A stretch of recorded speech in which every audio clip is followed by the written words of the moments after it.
Hello, I hope you're enjoying your snow day. Um, you got to see a little bit of the what goes on behind the curtain there, but I'm going to walk you through this PowerPoint. Uh, I think this is going to be two separate videos, about 15 minutes each. So, when he received the Democratic nomination for president, Franklin Delano Roosevelt pledged himself to a New Deal for the American people. But what exactly was meant by New Deal? It wasn't really clear, I think, even to Roosevelt himself. And when he took office next March, his advisors had proposed different things, and you read about them in the short paper that I gave to you. So, was it about relief, deficit spending, regulation, corporatism, or socialism? Well, let's right off the bat say it was not about socialism. That was politically not possible for Roosevelt, and frankly, he was not interested in it himself. But he looked at all four of the other possibilities. So we're going to start with relief because this was the great crisis. Was you can see on this slide how great the unemployment was in the United States and Germany, which was the closest to it. This unemployment led to fascism and led to Hitler. And this was something that people feared in the United States, that there was going to be such turmoil and such anger that we were going to lead to fascism or dictatorship in the United States. So the first question was to put people back to work.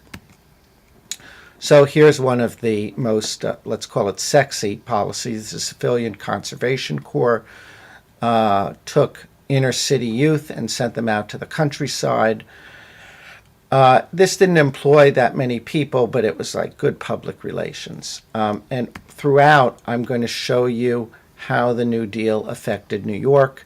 And so when we think about the Civilian Conservation Corps, we might be tempted to think about sending them out to Utah or Yellowstone National Park, but hundreds or maybe thousands, I really don't know.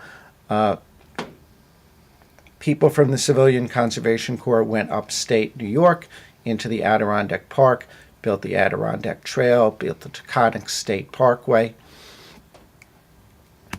The Federal Emergency Relief Administration, frankly, you don't need to know the names of these programs. I'm giving them to you, but you'll get a sense of what's going on. This was an emergency program. The first few months, the first summer, just desperately trying to put people back to work. And in some cases, it just meant literally not doing much of anything. Here, these people were stuffing feather beds for homeless shelters.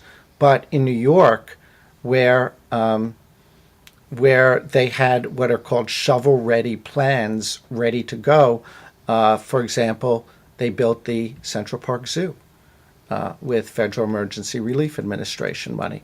By the time we got to that first winter, there were still so many people unemployed, and literally, again, just emergency allocations of money to put people back to work. In some cases, okay, they built libraries, but frankly, this was just to put money into people's pockets so that they could pay for the heat, so they could pay for the rent. And there were these cases of people literally digging ditches, and then the next day they'd fill them back up again.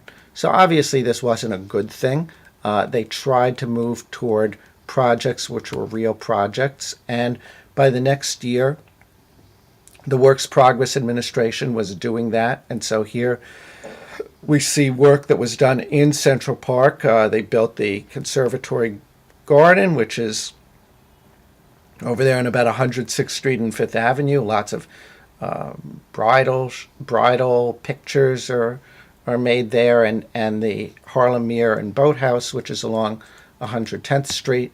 The Works Project Administration built Inwood Park up at the top of Manhattan. It built Highbridge Park, also near the top of Manhattan in Washington Heights. It built the FDR Drive.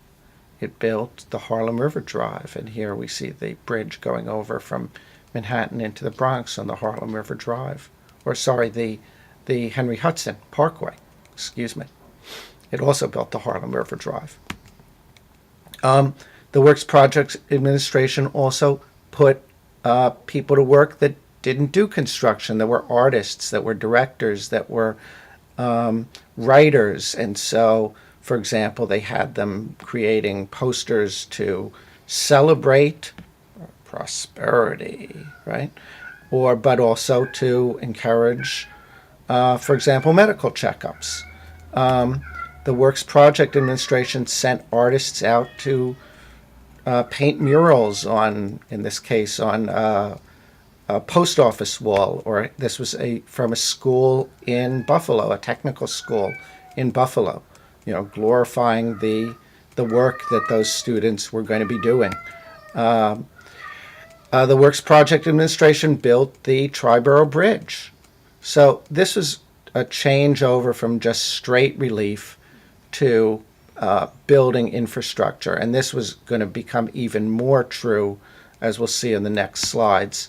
But first, one more program which put money in people's pockets, the Agricultural Administration Act, the so-called AAA. It paid farmers to not grow crops. Essentially, there were too many crops, prices were too low. So you pay farmers not to grow crops, it decreases the supply, prices go up, and as you see, it worked. Farm income was 50% higher. They use very similar programs still today in order to smooth out crop prices from year to year. But one big problem was that in the South, as we know, there were landowners and then sharecroppers who rented the land. The payments from the AAA went to the landowners, and they did not share them with the sharecroppers. And of course, they were being paid not to grow crops, so they threw the sharecroppers off the land.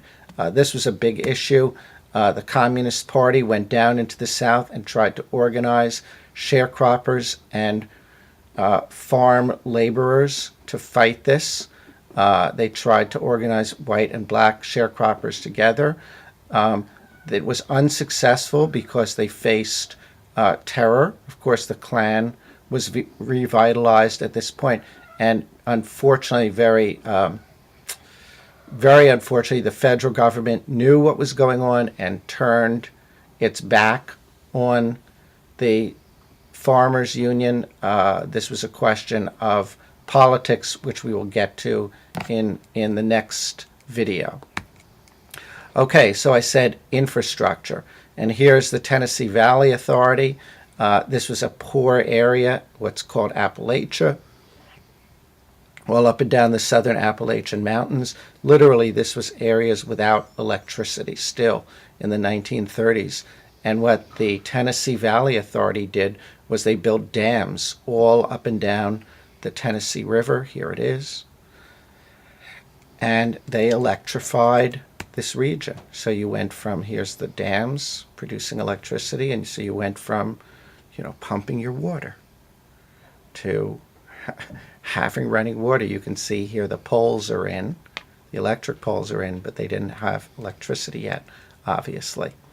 The federal government financed electrification all over the countryside and all over the South and all over the West, areas where it didn't, quote unquote, pay to have electricity. That is, no electric company, no corporation was willing to spend the money to string the poles and string the wires, and the federal government did this so that people could have electricity, right? And I want you to take a closer look at that sign. A dream, at last, a dream come true. I mean, this was to people being touched by the federal government for the first time. This was just amazing. And this idea of an activist government that was doing things, people had never had connection with the federal government before. They knew about local governments, they knew about state governments. Connection with the federal government was rare, and all of a sudden now, it was in people's lives, but in ways that people saw as helping them, so that the Agricultural Adjustment Act is putting money in people's pockets, and the Works Project Administration is employing people, and the Rural Electrification Act is providing them with electricity. These were amazing, amazing things. The federal government subsidized public housing, and this was especially true in New York again, where there were shovel-ready projects ready to go. Literally all of the public housing in New York City, 90% of it, was built during these 8 or 10 years of the New Deal. Unfortunately, well, these neighborhoods were segregated, and unfortunately, the projects themselves were segregated at the end of it. So, like good and bad. The Public Works Administration was meant to fund really huge infrastructure projects. So here's the Lincoln Tunnel, Bellevue Hospital, the Brooklyn Battery Tunnel, the E and the F train, right? The I and D train was built during the 30s, and the other lines of the I and D had already been built or were just about finished by the time the New Deal started, but the whole line out to Queens was built by New Deal, by federal money. So let me stop there and just recap. So this is relief. It is infrastructure.